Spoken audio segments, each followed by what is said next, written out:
మీరా chapter 14 ఏంటి బావకి చెల్లి ఉందా ఈ విషయం నాకు ఎప్పుడూ చెప్పలేదే అని ఆశ్చర్యంగా అన్నాడు గౌతమ్.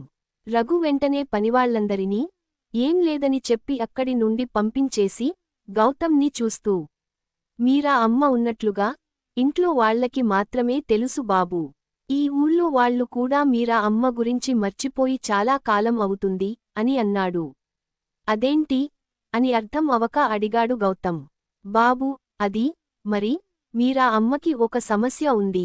తను కొత్త వాళ్లని చూస్తే చాలా భయపడిపోతుంది. చాలా భయస్థురాలు. ఆ భయం వల్ల తను ఎప్పుడు ఏం చేస్తుందో ఎవరికి తెలియదు. అప్పుడప్పుడు తనలో తానే ఏదో మాట్లాడుతూ ఉంటుంది. ఎక్కువగా తను ఆ గదిలోనే ఉంటుంది. ఇదిగో అర్ధరాత్రి పూట ఇలా అప్పుడప్పుడు భయపడి గదిలో నుంచి వచ్చేస్తుంటుంది. ఏమన్నా అడిగితే ఎవరో ఉన్నారు అని, ఎవరో తనని తీసుకెళ్లుతారు అని అంటుంది. మేము చాలాసార్లు ఆ గదిలోకి వెళ్లి చూశాము, కాని అక్కడ ఎవరూ ఉండరు. అంతేకాదు బాబూ, చిన్నప్పుడే అమ్మాయిగారి మన స్థితి కొంచెం దెబ్బతినింది. ఊర్లో వాళ్లందరికీ మీరా అమ్మ అంటే చాలా కోపం. అక్కడే కూర్చొని మీరా గురించి చెప్పాడు రఘు. ఊర్లో వాళ్లందరికీ తన మీద ఎందుకంత కోపం? ఇప్పుడే అన్నారు కదా తన మన స్థితి అంతగా బాగోలేదని. మరి తన మీద ఎవరికి కోపం ఉంటుంది అని రఘు పక్కనే కూర్చొని అడిగాడు గౌతమ్. తనకి మీరా గురించి ఇంకా తెలుసుకోవాలి అని అనిపించింది. బాబూ, ఇది మీకు చెప్పొచ్చో లేదో నాకు తెలియదు, కానీ మీ మంచికే చెబుతున్నాను. మీరా అమ్మ చిన్నతనంలో ఆ పాడుబడ్డ కోట దగ్గరికి వెళ్ళింది బాబూ, అంతే. ఆ రోజు నుంచి తన పరిస్థితి ఇది. అయ్యగారు, అమ్మగారు, చక్రవర్తి బాబు గారు కూడా చాలా మంది వైద్యుల దగ్గరికి వెళ్లారు. కాని ఎటువంటి ఉపయోగం లేకుండా పోయింది. చాలా పూజలు, వ్రతాలు, హోమాలు అలా ఎన్నో చేశారు, కాని మీరా అమ్మ పరిస్థితిలో ఎటువంటి మార్పు లేదు. ఇవాళ కూడా వాళ్లు వెళ్ళింది మీరా అమ్మ కోసమే అని తనకి తెలిసింది గౌతమ్కి చెప్పాడు రఘు. దాంతో ఆలోచనలో పడ్డాడు గౌతమ్. 4 గంటలు ప్రయాణం చేశాక ఆ నలుగురు గుడి వద్దకు చేరుకున్నారు. వాళ్లను చూసి వెంటనే పూజారిగారు వాళ్ల ముందుకు వచ్చి ఒక దీప ప్రమిదను వాళ్ల చేతిలోకి ఇచ్చి, ఈ దీపాన్ని వెలిగించండి. ఈ దీపాన్ని మీరా అనుకుని మీతో పాటు తీసుకుని గుడిలోకి పదండి అని అన్నారు. సీతాలక్ష్మి వెంటనే ఆ దీపాన్ని వెలిగించి ముందుకు అడుగు వేయగా వచ్చే గాలి వల్ల ఆ దీపం రెపరెపలాడుతూనే ఉంది. దాన్ని చూసి వాళ్లు అందరూ కంగారుపడి పూజారిగారి వైపు చూశారు. ఆ అమ్మవారిని ధ్యానిస్తూ తన మీద భారం వేసి ముందుకు అడుగేయండి. తనని నమ్ముకున్న వారిని అమ్మ ఎప్పుడూ కాపాడుతుంది అని అన్నారు. ఆ నలుగురు ఆ దీపాన్ని పట్టుకొని గర్భగుడిలోకి వెళ్లి అమ్మవారి ముందు ఆ దీపాన్ని ఉంచారు. ఇప్పటికీ ఆ దీపం అలాగే రెపరెపలాడుతోంది.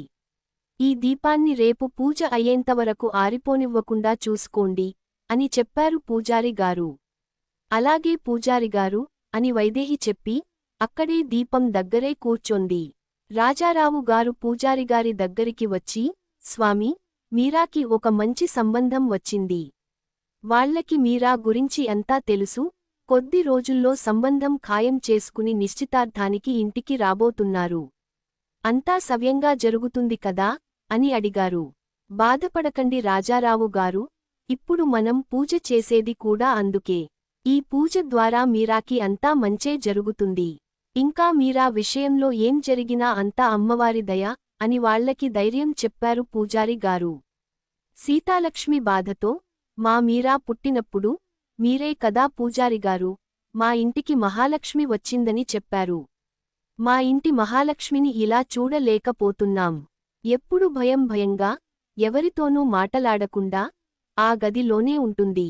ఎవరో తన వెంట పడుతున్నారు అని, తనని ఎక్కడికో తీసుకెళ్తారు అని అంటుంది. గదిలోకి వెళ్లి చూస్తే అక్కడ ఎవరూ ఉండరు. ఇంత భ్రమలో ఎందుకు ఉంటుందో అర్థం కావటం లేదు అని అంది సీతాలక్ష్మి. నేను చెప్పిన మాటలో తప్పు లేదు అమ్మా, ఇప్పటికీ అదే మాట అంటాను. తను మీ ఇంటి మహాలక్ష్మి. మీరా జాతకంలో కూడా ఏమీ దోషము లేదు. కాకపోతే తన జీవితంలో ఏదో జరుగుతుంది. అదేంటో ఆ అమ్మ వారికే తెలియాలి. ఆ జగన్మాతే మీరా సమస్యకి పరిష్కారం సమయం వచ్చినప్పుడు చూపిస్తుంది అని ధైర్యం చెప్పారు పూజారి గారు. నా చెల్లికి పెళ్లి అయ్యాక అంతా బానే ఉంటుంది కదా పూజారిగారు. నా చెల్లెలు కొత్తవాళ్లని చూస్తేనే భయపడుతుంది. అంతెందుకు, నన్ను చూసి కూడా భయపడుతుంది. అలాంటిది తన జీవితంలోకి ఓ కొత్త వ్యక్తి వచ్చి ఆ వ్యక్తితో జీవితాంతం ఉండాలి అంటే తను ఎలా వీటన్నిటినీ ఒప్పుకుంటుందో అర్థం కావట్లేదు.